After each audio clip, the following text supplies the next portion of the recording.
The brutal Indian authorities have shifted back the illegally detained Kashmiri Hurriyat leader, Muhammad Yasin Malik, from a hospital to New Delhi's infamous Tihar jail.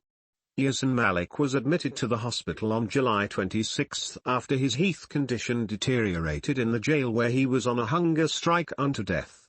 He had stopped eating on July 22 in protest against the denial of fair trial in the false cases registered against him. Indian media quoted Director General Prisons as having said that Yasin Malik was shifted back to Tihar on Friday. After returning to his cell, the Hurriyat leader has decided to continue with his hunger strike and is still not having any food. Yasin Malik is in illegal detention since 2019 when India's notorious National Investigation Agency arrested him in a false case.